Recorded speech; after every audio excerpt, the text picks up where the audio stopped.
Yo, yo, yo, yo, yo, it is Syndrome. I'm back here for another video. Right, so I put up a poll on the Instagram and people were talking about you should do a rant about some shit. I don't know why you guys wanted me to do a rant, but I guess I'm gonna do one because the other option was do a little peep cover, but the rant won out. So today I'm gonna be ranting, and today I'm gonna be ranting about United Airlines. Right, United Airlines. Oh boy. So I am flying to the United States of America later this year. I'm gonna go visit some friends and some family friends out there and stuff. It's gonna be a very lovely time.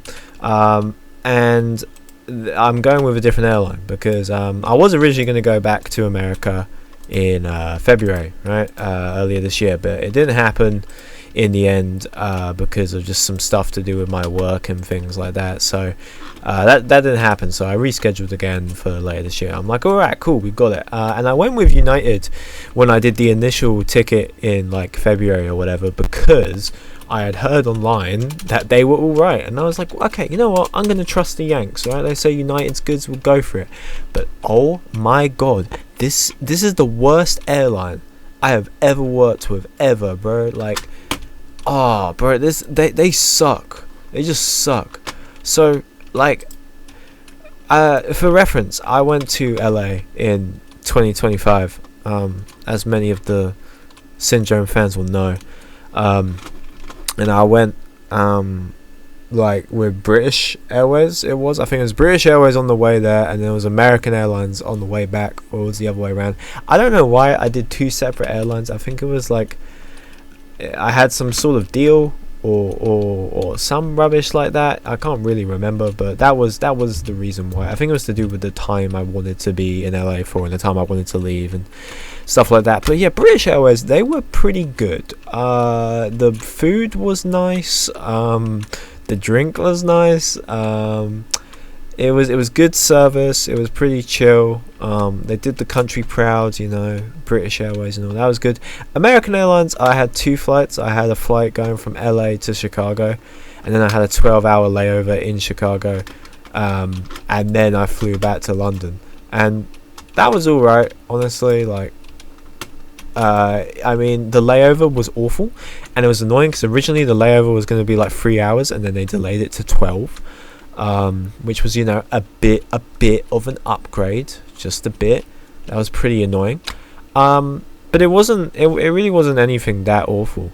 And there was just a lot of complimentary stuff that came with it, you know, like the food was good food, and like they gave you unlimited drinks. The hostess was really nice. I mean, I only did economy, but it was a very nice experience, you know. We were playing Monopoly, me and my best mate. It was just a great time and stuff. So then now I've done United, right?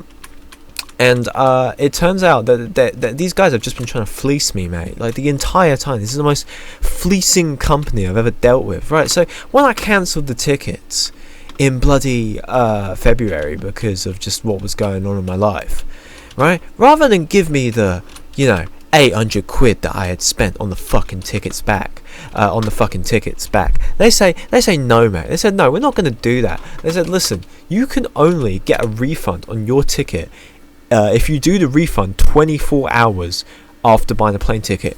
Who in the history of buying plane tickets had ever refunded it within 24 hours? I want to know the statistic, because I bet it's fucking none.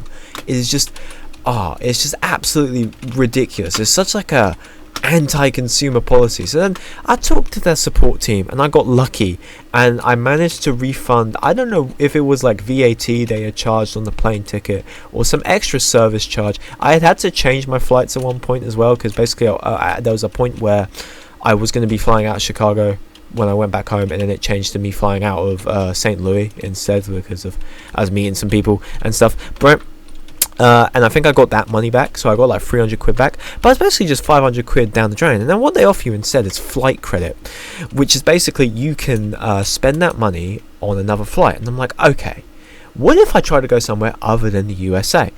And I'm like, oh, United Airlines, they have partner airlines, right? So, oh, great, they got the European one. So I'm thinking, you know, I've spent like 500 quid. I could probably get a very nice flight to fucking like Malta or you know, somewhere that isn't far from the UK. So I look into it and I ask, and then I'm like, yeah, and then they're like, oh yeah, we could do that. I'm like, great, this is amazing. I could get something out of my flight credit since I'm not going to the US anymore. And they're like, oh yeah, by the way, we can do that for you, but we're gonna need to charge an extra $3,000 on the original ticket, just because you're going with a different airline. Like, I'm sorry, like what? Like, in what world that you have flight credit of like a couple £100? Is it going to be like, oh yeah, we're going to charge a couple grand? Like, they advertise this. They're like, oh yeah, if you don't get the flight, then you can use your flight credit to use on another flight. They make it sound so fair and simple, just to slap on like £3,000, mate. It's just absolutely fucking ridiculous. So, you know, we had that, and then I just basically had this £500 that was gone. You know, I remember talking about it with my mates. They're like, "Oh, you okay, mate?" And I'm like, "No, not really. I've just lost 500 fucking quid." Honestly, I was pissed off. I still think about it now. Anyways, I talked to my American friends and family, and we were able to rearrange something and make something work. And now we finally got a plan in motion, and I was able to rebook the flights. And I did it through United this time again, because I was like, I've got the flight credit with them, right? So I can get, like, you know, 500 quid off it or whatever, and obviously that would be good. But sorry, I'm putting on my subtitles. I bet everyone's wondering, why the fuck is this shit in French? Listen, stop asking questions, right? Basically, I was doing all that. I went to I rebooked the flights, and you know what? Credit where it's due. Even though you can only use the flight credit for 1 year, which is like ridiculous as well. 1 year? Are you serious, mate? Like, and it's not even 1 year from the day you cancel it. It's 1 year from the day that you buy it. So you get 1 year's worth of like a subsidized amount of the original amount you paid for. Like, I think I got like about 300 quid off, which, don't get me wrong, for a US flight that's big, but like it's not amazing. It's not saving the bank, is it? It's still pretty crap. So, but anyways, I took it and I booked London to Chicago direct. I got a pretty nice deal. I think in the end for the whole trip I've paid about 350 quid, which is, I mean, obviously I paid that like initial 500 as well at the start of the year, but I consider I already wrote that money off, so out of my pocket right now, that's only 350 quid. I'm pretty happy with that. You know, I can live with that sort of thing. And then, of course, you know, the next natural stage is like, oh, okay, let me look into like what I should do for getting to the States, because I'm gonna need to bring a bag. Because I'm gonna be there for like over a week, right? I'm gonna need to bring my shit, and I'm gonna bring a suitcase like I did to LA last time. Now, of course, you know, me being a Brit, I guess, or just, I don't know, someone who isn't expecting every company in the world to be run by Satan, I think, oh, they'll give me a suitcase for sure, because it's an 8-hour fucking flight, right? No, why would they give you a suitcase? And then I love how they phrase it. You open up the menu and it's like, oh, we won't, yeah, there's no checked in bag. And then, okay, how much is it to check in the bag? Oh, $90 a flight. Yeah, $90 $90 a flight. That's like, what, 75 quid, 80 quid for a bag? Are you fucking serious? For a suitcase?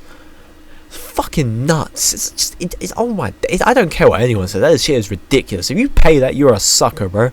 And obviously I would be a sucker if I had to pay for it, but then it gets even better, because it turns out I don't have to pay for a checked on bag. I don't have to. Oh, and sorry, I forgot to mention, with the $90, by the way, it's not $90 for you to be able to do the flight, like have a bag on both flights going in and out. No, it's $90 per flight. It's $180 just to have a suitcase on a fucking 8-hour flight. Are you nuts?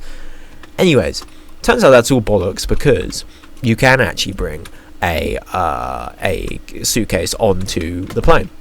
It's an exemption. It's basically basic economy tickets, which is the one I bought because I'm a cheapskate.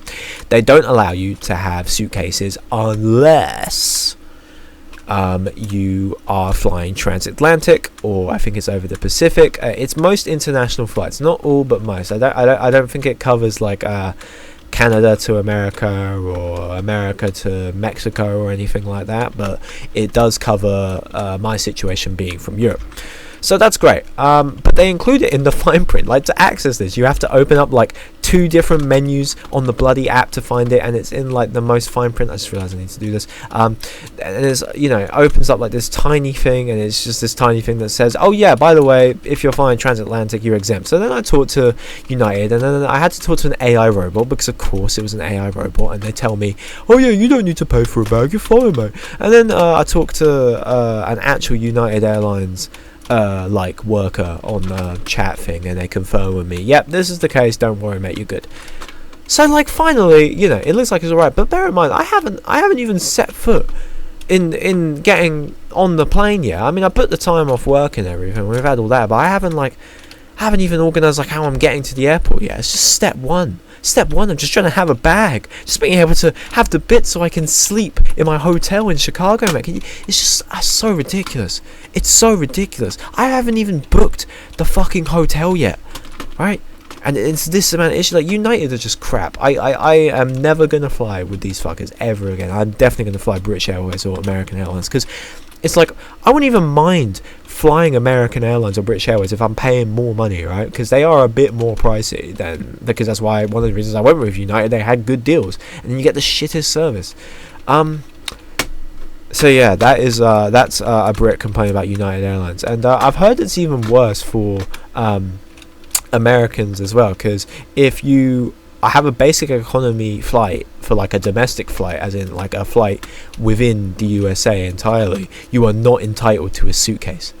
Like, what the, like, bro, imagine if I had a connection, right, with this flight. If I was flying from London to Chicago, then I did Chicago to JFK, then to London, or something like that. I mean, it probably wouldn't happen because Chicago O'Hare is one of the big airports in the world, but let's just say it did happen, right? I wouldn't be able to bring my fucking suitcase with me because it would be exempt, because it's a domestic flight. I'd have to pay $90 fucking for that shit for my one flight. Like, fuck United Airlines. I'm never flying with them again. You guys are arse, and you better not fuck up my flight when I go to the States, because I will be pissed otherwise. Anyways, God save the Queen. God bless the United States of America. Have a lovely day, and I'll see y'all later. Thank you.